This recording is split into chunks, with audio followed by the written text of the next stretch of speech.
Cagup dan Cawagup DKI Jakarta harus memperoleh suara lebih dari 50% untuk menjadi pemenang. Hasil hitung cepat beberapa lembaga survei ini menunjukkan paslon nomor urut 2 unggul namun tidak berhasil mencapai perolehan suara lebih dari 50% plus 1. Artinya ini warga Jakarta harus mengikuti tahapan putaran kedua Pilkada DKI Jakarta. Pasangan Basuki Jarot akan bersaing dengan pasangan Anies Sandi. Saya akan tunjukkan apa saja tahapan putaran kedua ini. Diawali pada bulan Maret. Nanti kita akan lihat sama-sama di 4 Maret 2017 ini akan ditetapkan oleh KPU Provinsi DKI Jakarta pasangan gubernur dan wakil gubernur yang akan ikut di putaran kedua nanti. Selanjutnya di 5 Maret sampai 19 April 2017 rekapitulasi daftar pemilih dilakukan dan ini biasanya nanti akan mengupdate daftar pemilih atau pemilih-pemilih yang memang mungkin belum masuk dalam daftar pemilih tetap di bulan Desember lalu karena ada jeda waktu sekitar 3 bulan.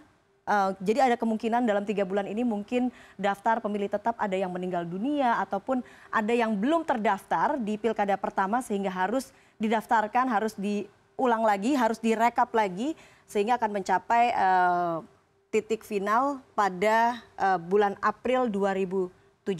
Kemudian dilanjutkan dengan tahapan sosialisasi Pilkada DKI Jakarta ini dari tanggal 4 Maret hingga 15 April 2017.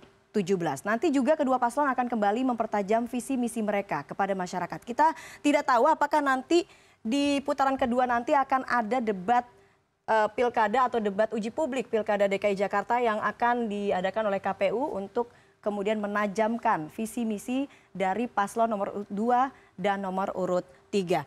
Kita akan lihat di bulan selanjutnya, bulan April. Ini akan ada masa tenang dan pembersihan alat peraga. Akan dilakukan mulai tanggal 16 April hingga 18 April 2017. Sekitar 3 hari, sama seperti putaran pertama. Kemudian pemungutan suara putaran kedua akan dilakukan tanggal 19 April 2017. Jadi siap-siap warga Jakarta tanggal 19 April 2017, jangan golput. Gunakan hak pilih Anda, hak suara Anda untuk memilih siapa nahkoda DKI Jakarta untuk 5 tahun ke depan. Kemudian penghitungan suara akan dilaksanakan oleh KPU DKI Jakarta pada tanggal 20 April hingga 1 Mei 2017. Lalu apa yang akan terjadi pada bulan berikutnya? Di bulan Mei 2017, tepatnya tanggal 5 hingga 6 Mei 2017.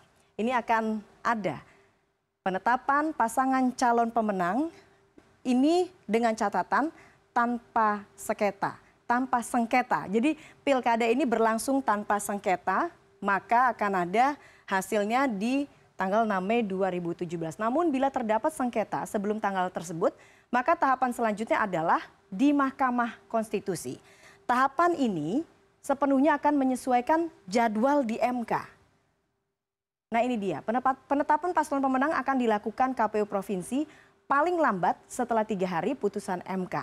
Dan melihat tahapan putaran kedua ini, jika lancar, saya garis bawahi, jika lancar, maka lancar tanpa sengketa, maka warga Jakarta akan memiliki pemimpin selambat-lambatnya tanggal 6 Mei 2017. Ini dengan catatan tanpa sengketa. Namun jika terjadi sengketa yang biasanya bisa diajukan jika selisih suara sahnya adalah 1%, maka penentuan siapa nahkoda DKI Jakarta ini masih harus menunggu putusan di Mahkamah Konstitusi. Karena itu siapapun yang masuk putaran kedua pastinya akan mengerahkan usahanya semaksimal mungkin untuk meraih suara agar tidak perlu ada bola yang bergulir ke Mahkamah Konstitusi.